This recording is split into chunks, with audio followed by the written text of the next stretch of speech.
উন্নত দেশগুলো আমার এটি প্যারিসে আমি যেটি থাকি না এটি এসে এটা চুক্তি করেছিল প্রত্যেক বছর 100 বিলিয়ন অনুদান এবং সহজ শর্তে ঋণ দিবে। 100 বিলিয়ন ডলার। বিশ্বব্যাংক কত দেয় জানেন? 30 বিলিয়ন ডলার দেয় বছরে। মানে বিশ্বব্যাংকের চাইতে 3 গুণের বেশি টাকা অনুদান আর সহজ শর্তে ঋণ পাওয়া যায় এটি থেকে। সোনার খনির উপরে বসে আছে এই মন্ত্রণালয় রেজনা, আর ওই বসে আছে ফরেন সার্ভিস একাডেমিতে প্রেস ব্রিফিং করার লেখা। টাকা আনা লাগবি না বাংলাদেশে? প্রফেসর ইউনূস শুধু বুইড়া খাটাসি ধরে আনেন নাই, কিছু কম বয়সীও আনিছে উপদেষ্টা হিসাবে, কিন্তু পারফরমেন্স ওই একই। ধরেন রেজনা হাসান, ওকে আপনি কম বয়স করবেন কিনা জানি না, আমার সমবয়সী, আমার সাথে 1 বছরের ছোট। তো ওই কি করিচ্ছে? আপনি যদি তার ফেসবুক প্রোফাইলে যান তাহলে দেখবেন সে তার কি নিয়ে গর্ব করিচ্ছে, কাজকর্ম নিয়ে। 16 একর বন উদ্ধার করেছে 4 মাসে, এটাই হইতেছে তার সবচেয়ে বড় সফলতা। আর কি গাছের পেরেক লাগানোর বিরুদ্ধে লাগিয়েছে, নিজের হাতে কেমনে কিছু পেরেক উঠাচ্ছে দেখেছেন? এই হইতেছে তার অ্যাচিভমেন্ট দুটা। আর রেজনা প্লাস পলিথিন দিয়া গুগলে সার্চ দিলে দেখবেন খালি পলিথিন নিয়ে বাক্য যারা, ও কিছু কবে পারি না, করলেই খালি ফ্যাস ফ্যাস করে কান। আর আমার নামে বিচার দেয় এর ওর কাছে। পরিবেশ মন্ত্রণালয়ের দায়িত্বে যে থাকবে সে তো সারাক্ষণ দৌড়ে বেড়াবে। এই একটা মন্ত্রণালয় যা বাইরে থেকে একটা বিশাল অঙ্কের ফান্ড আর অনুদান আনতে পারে, জানেন? এটা বাংলাদেশের জাতীয় বাজেটের প্রায় 7 থেকে 8% অর্থায়ন এই পরিবেশ মন্ত্রণালয় করতে পারে। ওর দম ফেলানোর টাইম পাওয়ার কথা না, সে নিজের কাজটা করে না, কিন্তু অন্য সব কাজ করে বেড়ায়। ফরেন সার্ভিস একাডেমিতে যায় সাংবাদিকদের ব্রিফ করে, যেটা ওর কাজ না। সরকারের পলিসি ইস্যুতে কথা বলে, সেমিনারে যায়, মিডিয়া যায়, শুধু নিজের কামে লবরঙ্কা। নদী উদ্ধার করতে পারবে না দেখেন এই সময়ের মধ্যে কইছে। আবার জানাইছে তালিকা হইতেছে নদী খেকোদের। ইলিয়াস কইল যে দাদা ওই করে দেখি, সব দখলদার পলাইছিল অগাস্ট মাসে, সব ফাঁকা। ওই টাইমে নদীর খালের দখল উদ্ধার করা যেত, করে নাই। টাইমের কাজ টাইমে না করলে হবে, এমন বলে করা যাবে না উদ্ধার। যাই হোক, তারে কইছিলাম কি করা যায় সেটা কয়া দেব, কয়া দিলেও পারবে না জানি, কারণ ওর অ্যান্টেনার উপরে দিয়ে যাবে এগুলা। অনেকে কয় দাদা এত এত পরিকল্পনা দিলেন, কেউ তো শুনে না, শোনার কলে কথাও না। কেউ আসলে আর একজনের ভিশন বা পরিকল্পনা বাস্তবায়ন করতে পারে না। আমার জন্য এটা ভিশন, আমি যেটা ইমাজিন করি, কল্পনা করি। আর আরেকজনের কাছে, ওর কাছে, রেজওয়ানের কাছে এটা টাস্ক বা কাজ। মানুষ নিজের ইমাজিনেশনের জন্য জীবন দিয়ে দেয়, টাস্কের জন্য দেয় না। রেজওয়ানা তো আমার চাকরি করে না, ও আমার ইমাজিনেশনকে কেন বাস্তবায়ন করবে? তাহলে কেন বলি? 2টা কারণে বলি। প্রথমে তরুণ প্রজন্মকে দেখাই দিই কাজটা আরো ভালোভাবে করা যাইতো, সে বুঝবে কাজটা কিভাবে করা যায়, তার চিন্তার দুয়ার খুলে যাবে। খুব কনভিনসিং ভাবে আমি এটা দেখাই। আর দ্বিতীয় কারণ হইতেছে যে আমার পরিকল্পনা আর out of the box idea যত বেশি মানুষ দেখবে, তত বেশি এই উপদেষ্টার যে কত বড় ভালচুন অপদার্থ সেটা বুঝতে পারবে। প্রফেসর আইডিয়া আছে, আর তুমি নিশ্চয়ই জানো 30, 3টা শূন্য, 0 0 0, তার মানে 0 দারিদ্র, 0 বেকারত্ব, আর 0 নেট কার্বন এমিশন। দারিদ্র নয় বুঝলাম, বেকারত্ব বুঝলাম, কিন্তু নেট কার্বন এমিশন কি হইলো? এটা 0 হইলে কি হাতি ঘোড়া হবি? কয়লা, তেল, গ্যাস ইত্যাদি পুরাই যে বিদ্যুৎ উৎপাদন করা হয়, গাড়ি চালানো হয়, কলকারখানা চালানো হয়, আর বনভূমি ধ্বংস করা হয়, এই যে থেকে কার্বন নিঃসরণ বাড়ে। ওই যে দেখেছেন না কিছু পুরালে কালো ধোয়া বেড়ায়, গাড়ির পিছ থেকে কালো ধোয়া বেড়া বক বক কইরা, ওই কালো রংটা হইতেছে কার্বনের রং। এই কার্বন পরিবেশের জন্য ক্ষতিকর, কারণ এগুলা পৃথিবীর তাপমাত্রা বাড়ায় দেয়। তাপমাত্রা বাড়াইলে অনেক সমস্যা হয়, যেমন ধরেন তাপমাত্রা বাড়াইলে অনেক বরফ জমে আছে মেরু অঞ্চলে, সে বরফ গলে যায়, বরফ গলে গেলে সমুদ্রে পানি বেড়ে যাবে, সমুদ্রে পানি যদি বেড়ে যায় তাইলে নিচু অঞ্চল ডুবে যাবে, তাই না? তাই তো হচ্ছে আমাদের উপকূল অঞ্চলে, তাই না? এগুলো পৃথিবীর জন্য ক্ষতিকর। আপনি ধরেন আপনার নাক যদি বন্ধ করেন, দম নিয়েন না, দম না নিলে কার্বন বাড়ে কিন্তু শরীরে, কেঙ্কা লাগে করে দেখেছেন? করে দেখেন, আপনি যত কার্বন বাড়াবেন পৃথিবীতে দুনিয়ার শ্বাস আটকে আসবি, বুঝেছাও? গলা চাপ ধরে দুনিয়ার গলা চাপ দিয়ে মেরে ফেলামু আমরা। তো কার্বন নিঃসরণ কমাইলে কি লাভ? এই আমাদের পরিবেশ ঠান্ডা থাকবে, পৃথিবীর তাপমাত্রা ধীরে ধীরে ধীরে ধীরে কমে আসবে, ফলে ওই যে মেরু অঞ্চলে যে বরফ গলে যাচ্ছিল সেটা আর যাবে না। মেরু অঞ্চলে আবার বরফ জমবে, সমুদ্র পৃষ্ঠের উচ্চতা বৃদ্ধি হওয়া বন্ধ হবে, কমে যাবে, আমাদের নতুন জমি বাড়াবে, উপকূল অঞ্চলে নতুন জমি বাড়াবে, প্রাকৃতিক দুর্যোগ কমবে। এই যে ঘন ঘন জ্বর, বন্যা, খরা, দাবানল এগুলো হইতেছে না, দেখিচ্ছেন না, এই যে লস অ্যাঞ্জেলস জ্বলে গেল একেবারে, এগুলো কমে যাবে। স্বাস্থ্য ভালো থাকবে মানুষের।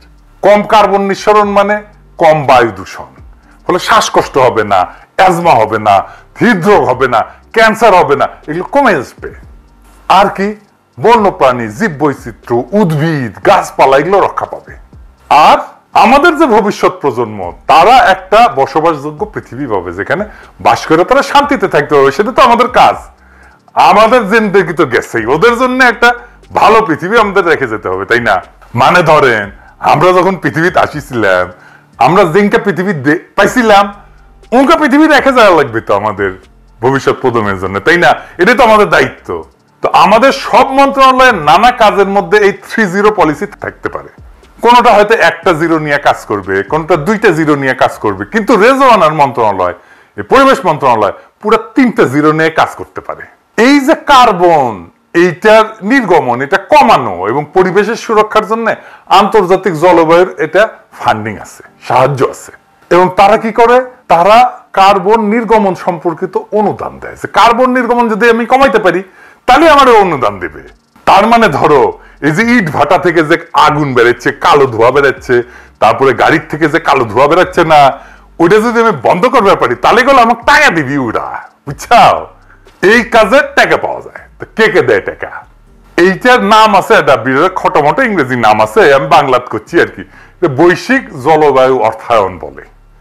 উন্নত দেশগুলো, আমার এইটি প্যারিসে আমি যেটি থাকি না, এটি এসে এটা চুক্তি করেছিল প্রত্যেক বছর 100 বিলিয়ন অনুদান এবং সহজ শর্তে ঋণ দিবে। 100 বিলিয়ন ডলার। বিশ্বব্যাংক কত দেয় জানেন? 30 বিলিয়ন ডলার দেয় বছরে। মানে বিশ্বব্যাংকের চাইতে 3 গুণের বেশি টাকা অনুদান আর সহজ শর্তে ঋণ পাওয়া যায় এটি থেকে। সোনার খনির উপরে বসে আছে এই মন্ত্রণালয় রেজনা, আর ওই বসে আছে ফরেন সার্ভিস একাডেমিতে প্রেস ব্রিফিং করার লেখা। টাকা আনা লাগবি না বাংলাদেশে? এখন দেখেন এই ফান্ড সবচেয়ে বেশি কারা কারা নেয়, পাইছে কারা? সবচেয়ে বেশি পাইছে ইন্ডিয়া। দেখেছেন ওরা কি করে? ওই যে নবায়নযোগ্য শক্তি আছে এবং গ্রিন হাইড্রোজেন প্রকল্পে খুব বড় ধরনের অনুদান পায়। গ্রিন হাইড্রোজেন প্রকল্প কি সেটা আমি পরে বলবো নি। আর কারা পায়? ইন্দোনেশিয়া পায়। তারা বন সংরক্ষণ করে এবং নবায়নযোগ্য শক্তি এবং পিটল্যান্ড পুনরুদ্ধার করে। ব্রাজিল পায়, আমাজন একটা বিশাল বন আছে, আমাজন বন সংরক্ষণ এবং জীব বৈচিত্র্য রক্ষায় অনুদান পায়। তারপরে দক্ষিণ আফ্রিকা পায় নবায়নযোগ্য শক্তি, কয়লার নির্ভরতা কমানো এবং সবুজ অবকাঠামো প্রকল্পে অনুদান পায়। বাংলাদেশও পায়, পায় না যে তা না, পায় তবে খুবই কম এদের তুলনায়। বেশিরভাগই পায় সম্ভবত প্রফেসর ইউনূসের গ্রামীণ শক্তি, কারণ ওই যে ওরা দেয় গ্রামীণ নবায়নযোগ্য শক্তি এবং এই জলবায়ুর জন্য, জলবায়ুর ফলে যে ধরনের সমস্যা হচ্ছে সেটার অভিযোজনের জন্য প্রকল্পতে সাহায্য দেয়। তারপরে ছোট ছোট দ্বীপ আছে অনেকগুলো, আর উন্নয়নশীল রাষ্ট্র আছে, সেইগুলোতে কিছু অনুদান দেয়, যেমন ফিজি, মালদ্বীপ, ওরা পায়। তো এই কার্বন নির্গমন সম্পর্কিত অনুদান কোন কোন সেক্টরে দেয়? এটা হইতেছে নবায়নযোগ্য শক্তি, আমরা জানলাম, সৌর বিদ্যুৎ, বায়ু বিদ্যুৎ, জলবিদ্যুৎ শক্তির ব্যবহার এবং বৃদ্ধি, এটার জন্য তারা অনুদান দেয়। আফ্রিকায় একটা বিদ্যুৎ প্রকল্প আছে, ডেজার্ট টু পাওয়ার প্রকল্প, ওখানে ইউরোপিয়ান ইউনিয়নের অনুদান দেয়, বিশাল বড় অনুদান দেয়। শিল্প এবং ভবনে এনার্জি ব্যবহারের যে এফিসিয়েন্সি, এটা বাড়াইলে তারা অনুদান দেয়। যেমন জাপানের এশিয়ান দেশগুলোতে শক্তি সঞ্চয় প্রযুক্তিতে অনুদান দিছে, বন সংরক্ষণে দেয় অনুদান, জমির ব্যবহার বাড়াইলে অনুদান দেয়, বন রক্ষাতে অনুদান দেয়, পুনর্বনায়ন মানে আপনি যদি বন বানান, নতুন করে বন বানান, সে প্রকল্পে দেয় অনুদান। তারপর টেকসই কৃষিতে অনুদান দেয়। আর কি পরিবহন সেক্টরে দেয়, যেমন ধরেন বৈদ্যুতিক যানবাহন, যেগুলো কার্বন কম করবে, যানবাহন যদি বিদ্যুতায়িত হয় তাহলে সেখানে অনুদান দেয়। আর টেকসই নগর পরিবহন, যেমন ধরেন মেট্রো রেলে কিন্তু আমরা এই অনুদান পাইতে পারি, এখনো পারি, যে নতুন লাইনগুলো হচ্ছে সেখানে আমরা পাইতে পারি। অথবা এই মেট্রো রেল দেখায় আমরা এই অনুদান নিতে পারি যে দেখো আমরা এত মানুষকে পরিবহন করতেছি, কার্বন নিঃসরণ এত কমাইছি, এই মেট্রো রেল প্রকল্পই আমরা বিক্রি করতে পারি। আর এটা কি কার্বন সংগ্রহ, কার্বন ক্যাপচার বলে, মানে শিল্প খাত থেকে যে কার্বন বাড়ায় না, এই যে কারখানা চিমনি দিয়ে বাড়ায়, ইট ভাটা থেকে বাড়ায়, যে ধোঁয়া বের হয়, ওই ধোঁয়ার মধ্যে যে কার্বন আছে ওটা যদি ধরে ফেলতে পারি, পরিবেশে মিশতে দিলাম না, তাহলেই টেকা। তারপরে ধরেন জলবায়ু পরিবর্তনের জন্য যা যা হচ্ছে, যেমন ধরেন জলবায়ু পরিবর্তন, বন্যা হচ্ছে, আমি যদি বন্যা থেকে রক্ষা পাওয়ার জন্য, ঘূর্ণিঝড় থেকে রক্ষা পাওয়ার জন্য আমি একটা কাঠামো তৈরি করি, যেখানে যে সবাই থাকবে, সেই কাঠামো তৈরির জন্য আমি কিন্তু এই ফান্ড থেকে টাকা পাবো। তো এইগুলোতে গেল এখন পর্যন্ত যে যে খাতে অনুদান দিত, কিন্তু আগামীতে কি কি ট্রেন্ড আসছে যেখানে টাকা পাওয়া যাবে, এর মধ্যে একটা হইতেছে জাস্ট এনার্জি ট্রানজিশন পার্টনারশিপ, জেইটিপি এটারে বলে। এটা হইতেছে যে আমাদের যে তেল বা কয়লা জাতীয় জ্বালানি আছে, এটা থেকে নির্ভরশীলতা যদি কমানো যায় তাহলে আমরা এখানে একটা ফান্ড পাবো। ধরেন কয়লা পুরে আমরা বিদ্যুৎ বানাইতেছি, এই রামপালেই বানাইতেছি, তাই না? ওইটা যদি বন্ধ কইরা আমরা সৌরশক্তি, বায়ু শক্তি দিয়ে যদি ওইখানে একটা বিদ্যুৎ কেন্দ্র বানাই, তাহলে এরা আমাদেরকে ফান্ড দেবে। শিল্প এবং বিদ্যুৎ খাতকে যদি কার্বন মুক্ত করতে পারি, তাইলে আমাদেরকে ফান্ড দিবে। আর এটা বলে যে ব্লেন্ডেড ফাইন্যান্স, মানে অনুদানের সাথে ব্যক্তিগত বিনিয়োগ মিলায় বৃহৎ প্রকল্প বাস্তবায়ন। মানে এইটা কিন্তু কোনো প্রাইভেট অর্গানাইজেশনও নিতে পারে। আমি একসময় পাবলিক প্রাইভেট পার্টনারশিপের কথা বলছিলাম না, সেটাতেও এখানে নিতে পারে তারা। এই দেশে দেখায় দেন পাবলিক প্রাইভেট পার্টনারশিপে, এটাকে বলা হয় পিপিপি, 3টে পি। এটা আবার কি আসেন এটা বুঝে দেখি। এইটা রোমান সম্রাটদের আবিষ্কার। সরকার অনেক সময় টাকা থাকে না, তখন যৌথভাবে প্রাইভেট কোম্পানিগুলোর সাথে যৌথভাবে কিছু প্রকল্প গ্রহণ করে। তো এটা রোমান সম্রাটরা শুরু করে। ধরেন একটা ব্রিজ দরকার, সম্রাটের টাকা নাই বা রাজকোষের টাকা খরচা করবে না, সে বলতো ব্যবসায়ীদের যে এই তোমরা যে চাও এইটা ডিজাইন করে দিলাম, এই ডিজাইনে ব্রিজ তৈরি করতে পারো, 10 বছর এই রেটে টোল নিলে তোমার খরচা উঠে যাবে, আমি তোমাকে 20 বছর টোল তুলতে দেব, তারপরে এই ব্রিজের মালিকানা তুমি সম্রাটের হাতে তুলে দিবা। ব্যবসায়ী তার লাভ পাইলো, সরকার একটা সম্পদ পাইলো, মানুষের একটা সমস্যা মিটলো ইমিডিয়েটলি। এই প্রজেক্টগুলো হবে সবগুলো প্রাইভেট পাবলিক পার্টনারশিপ। আর এটা কি গ্রিন হাইড্রোজেন, এটা কিন্তু ইন্ডিয়া নেয়। হাইড্রোজেন খুবই পরিচ্ছন্ন জ্বালানির উৎস। হাইড্রোজেনকে যদি জ্বালানি হিসেবে আমরা ব্যবহার করতে পারি, সেইখানে পুরো অনুদান দেবে। ইন্ডিয়া প্রচুর টাকা নিয়ে যায় এখান থেকে, সবচেয়ে বেশি টাকা ইন্ডিয়া এখান থেকে পায়। তারপরে ধরেন প্রকৃতি কিন্তু কার্বন ক্যাপচার করে।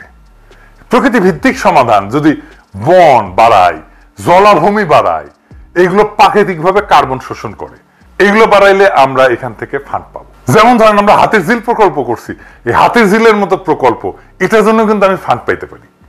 এটাকে আমরা প্রজেক্ট করে আমরা জমা দিতে পারি।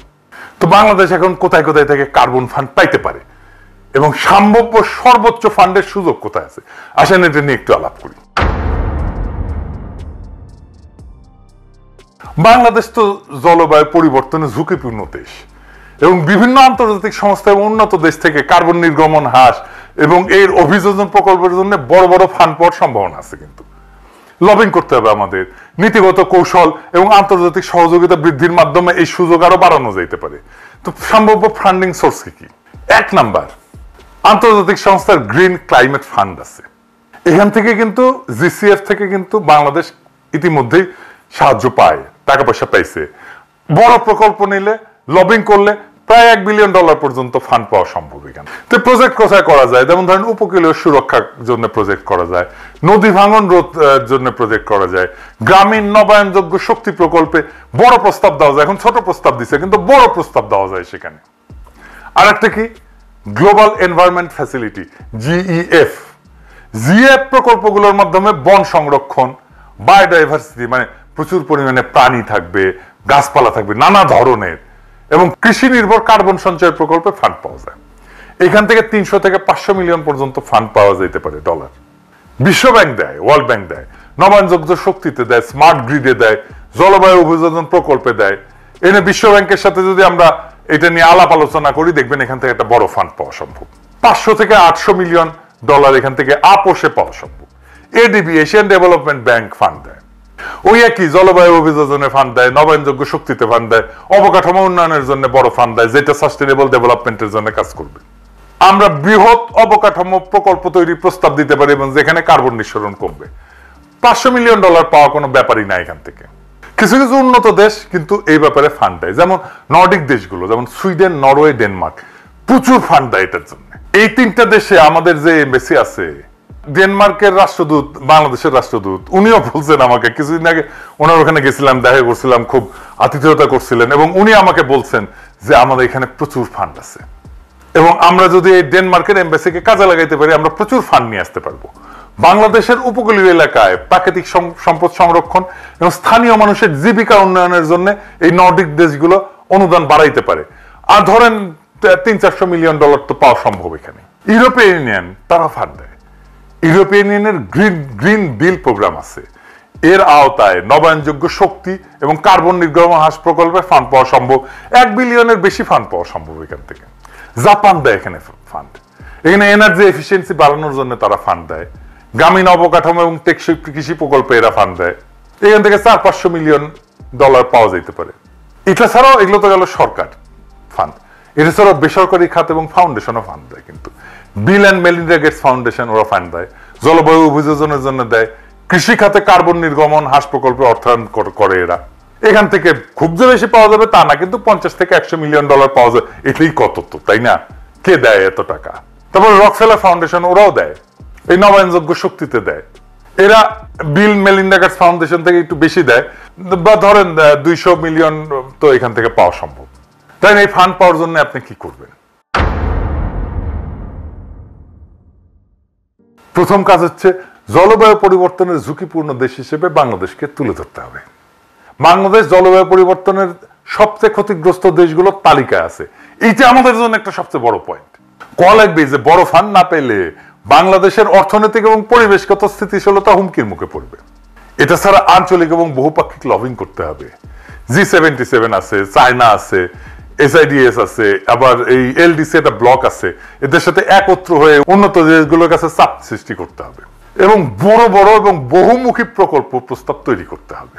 যেমন ধরেন আমি বললাম আগে, নবায়নযোগ্য শক্তি, উপকূলীয় সুরক্ষা, গ্রামীণ উন্নয়ন প্রকল্প, বড় আকারের প্রস্তাব, তো ছোট ছোট না। গ্রামীণ ব্যাংক যেগুলো করে বা প্রফেসর ইউনূস যেগুলো করে ছোট প্রস্তাব, বড় প্রস্তাব তৈরি করতে হবে। প্রফেসর ইউনূসের এই ক্ষেত্রে অভিজ্ঞতা আছে, উনি বলে দিতে পারবেন কি কি ক্ষেত্রে প্রস্তাব তৈরি করা যায়। $2-3 বিলিয়ন আমরা এখান থেকে আনতে পারি। জলবায়ুর অভিযোজন এবং স্থায়িত্বের উদ্ভাবন, যেমন ধরেন স্থানীয় উদ্ভাবন, যেমন solar home system, biogas plant, smart grid, এই সমস্ত প্রকল্পে আমরা প্রচুর ফান্ড পেতে পারি। তো আমরা যদি লবিং টবিং করতে পারি, বড় প্রকল্প বাস্তবায়ন করতে পারি, তাহলে ধরেন আমরা যদি 5 বছরের একটা পরিকল্পনা নিই, তাহলে $6-7 বিলিয়ন ফান্ড আমরা পাইতে পারি। কোথায় কোথায় থেকে?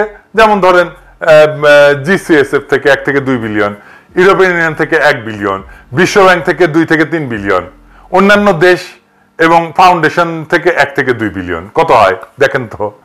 এই বাংলাদেশের পরিবেশ মন্ত্রণালয় এবং সংশ্লিষ্ট প্রতিষ্ঠানগুলোর সামনে আছে একটা সুবর্ণ সুযোগ। বৈশ্বিক যে কার্বন অর্থায়ন, এটা একটা বিশাল খাত, এখানে কোটি কোটি ডলার পাওয়া সম্ভব। আমাদের দরকার একটা স্পষ্ট পরিকল্পনা, আক্রমণাত্মক লবিং এবং দক্ষ ব্যবস্থাপনা। দক্ষিণ Africa, Indonesia, Brazil, Bharat billion billion ডলারের অনুদান এবং সহজ শর্তে ঋণ পাচ্ছে, তাহলে আমরা কেন পিছায় থাকবো? এখন তো আর আমরা পারবো না, সময়ের অভাব, এই ব্যর্থতার সুর তোলার সুযোগ নাই। আমাদের দরকার কার্যকর নেতৃত্ব, বাস্তবসম্মত পরিকল্পনা এবং বৈশ্বিক সহযোগিতা। যদি সঠিক উদ্যোগ নেওয়া যায়, তাহলে আগামী 5 বছরে বাংলাদেশ কমপক্ষে 6-8 বিলিয়ন কার্বন ফান্ড পাইতে পারে, যা আমাদের পরিবেশ রক্ষা, নবায়নযোগ্য শক্তির ভবিষ্যৎ গড়ে তুলতে সহায়ক হবে। এখন সময় কাজ করার, এখন সময় সিদ্ধান্ত নেওয়ার, নয়তো আমরা শুধুই সম্ভাবনার গল্প শুনে যাব, বাস্তবে কিছুই বদলাবে না। এগিয়ে যাওয়ার দায়িত্ব আমাদের নিজেদের। রেজওয়ানা কাজ করেন। কারাগারে বসেই ঝাড়ফুঁক দিচ্ছেন দরবেশ রিজভী। ফ্যাসিবাদ মুক্ত করার আহ্বান জানিয়ে বিএনপির সিনিয়র যুগ্ম মহাসচিব রুহুল কবির রিজভী বলেছেন, শেখ হাসিনা পাশের দেশ থেকে কর্মসূচি ঘোষণা দিচ্ছেন, আর যে কয়জন ধরা পড়েছে জেলখানায় আছেন তাদের মধ্যে একজন দরবেশ সালমান এফ রহমান। তিনি কারাগার থেকে ঝাড়ফুঁক দিচ্ছেন, তিনি মাঝে মধ্যে জেলখানা থেকে ঝাড়ফুঁক পাঠাচ্ছেন। বুধবার রাজধানীর দুপুরে রাজধানীর রমনাস্থ institution of engineer Bangladesh IB এর সেমিনার হলে এক অনুষ্ঠানে প্রধান অতিথির বক্তব্যে তিনি এসব কথা বলেন। বিএনপির প্রতিষ্ঠাতা জিয়াউর রহমানের 89তম জন্মবার্ষিকী উপলক্ষে এই আলোচনা সভার আয়োজন করেন প্রকৌশলী সংগঠন অ্যাসোসিয়েশন অব ইঞ্জিনিয়ার্স বাংলাদেশ অ্যাব। কারাগারে বিরোধী দলের নেতাকর্মীদের ওপর নির্যাতন প্রসঙ্গে রিজভী বলেন, অন্যদিকে আমাদেরকে কারাগারে নিয়ে মাদকসেবী ও ফাঁসির আসামিদের সঙ্গে রাখা হতো। আমাদের বিরুদ্ধে রাষ্ট্রযন্ত্র ব্যবহার করে নির্যাতন নিপীড়ন করা হয়েছে। শেখ হাসিনার নির্দেশেই গুম খুন করা হয়েছে, যা গণমাধ্যমে প্রকাশিত হয়েছে। তিনি রাষ্ট্রীয়ভাবে পৃষ্ঠপোষকতা করেছেন। অন্তর্বর্তীকালীন সরকারের সংস্কার কার্যক্রম প্রসঙ্গে তিনি বলেন, সরকার সংস্কারের কথা বলছে ভালো, কিন্তু সংস্কারের নামে আপনারা সময়ক্ষেপণ করবেন না। এমন সংস্কার আনুন যাতে ফ্যাসিবাদ পুনরায় প্রতিষ্ঠিত হতে না পারে। এমন সংস্কার নিয়ে আসুন যাতে মানুষ ন্যায় বিচার পায়। এমন সংস্কার আনুন যাতে ফ্যাসিবাদদের কবর রচনা করতে হবে, আর যাতে কোনো ফ্যাসিবাদের জন্ম না হয়। তা না হলে মানুষ ভালোভাবে নেবে না।